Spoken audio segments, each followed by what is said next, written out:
Welcome to DFS Insights. In today's UFC Insights, we're giving you a sneak peek at the upcoming fight card.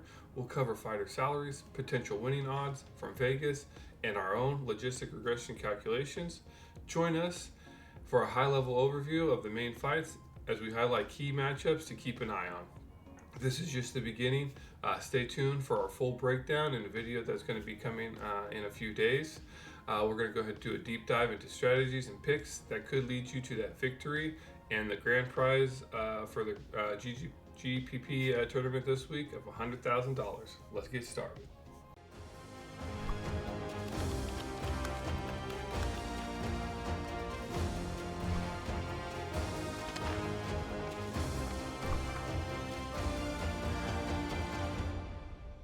So here we go. Here's another UFC Fight Night card. Typically, I'm joined by my cousin David Grant Jr. He is a little busy now, so it's just me today. So here it is: UFC on ESPN 60 or UFC Fight Night, Lemos versus Jandiroba. So here it is, another not so spectacular fight card. Last week was pretty rough. I mean, just if you're watching it as UFC. DFS player, it doesn't really, really matter who's fighting. We're all just trying to win some money. So here's another card. Not too many, at least names that I recognize on him. So I'm going to be doing, just that much extra research to, watch videos and clips and things like that. But it's another 3 women fight cards, so ownership will potentially be low on those 3 fights. So those 3 fights, to keep an eye on. So let's go ahead and look over here at the information that we got. So like I mentioned, the main event, the 5-round fight here is Amanda Lemos versus Verna Jandiroba. Women's fight is looking like Vegas is putting Jandiroba to win, the minus 146, about 60% chance to win. And you can see here up there, we have the win probability, the win odds, what it translates to percentage wise. And then, my data column is the logistic regression calculations, basically using, the fighter's data and comparing it to each other and trying to predict, the outcome using math. I've been fairly successful. Like I said, the 3-3 card, we were 11 for 12. Last fight, I believe we were 7 for 11 or 8 for 12. So not bad. Just simply using math to determine here. So it's looking like the green, obviously highlighted columns are the projected winners. So it's looking pretty similar with the Vegas to the math odds. There are a few different things there. The yellow highlighted names are fighters that have 3 or less fights. So the my data column is a little bit skewed there, as their numbers, their striking, their takedown defense and averages and things like that haven't necessarily evened out. So that data might be a little skewed there. So with that, looks like we have some good potential fights here.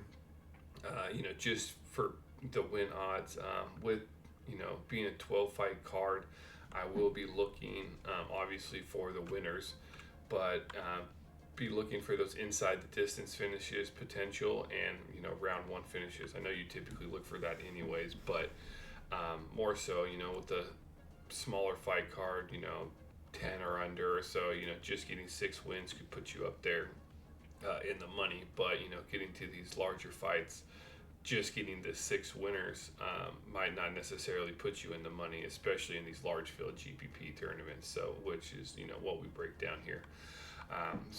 With that, a few fights, I'm gonna just early on keeping an eye on. Obviously that 5-round women's fight, the 5-round fight, even last week, Rose Namajunas ended up being in the optimal lineup there with the decision win over Tracy Cortez. So keeping an eye there. She looks like Verna has about 60% chance to win. Even math is looking that way. And at 8,500, she doesn't need the best score. She doesn't need one of those 150 point matches like, some of these other fighters who's, coming in at like 9,400, 300. You definitely need them, to make their salary to get over 100 points. So be definitely keeping an eye on that, doing a little bit of research. I'm not too familiar with the fighters. Don't really recognize too many names, on here. So be also looking at fights that, kind of differ from the math to the Vegas odds. We've been fairly accurate with the math projections. So be keeping an eye on, what I see difference there.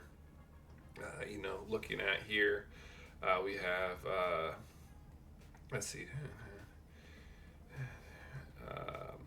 this one, like the Brian Keller, the Cody Gibson fight, looking like, math has Cody winning, but Vegas has Brian winning here. Let me just double check.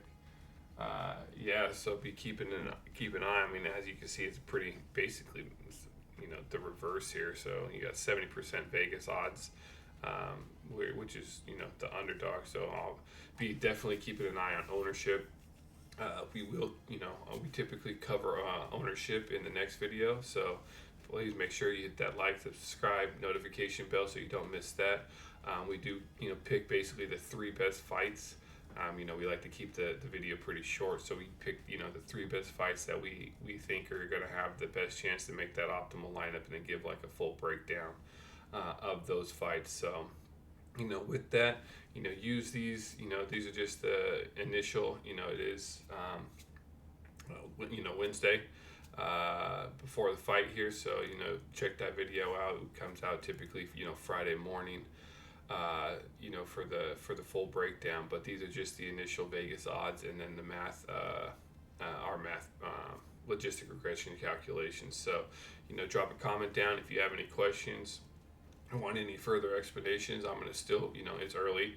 I'm going to be doing, my research here. So, if you want me to look up something particular, and add to the next video, drop that in the comments. So, like, subscribe, hit that notification bell, and we'll see you in the next one.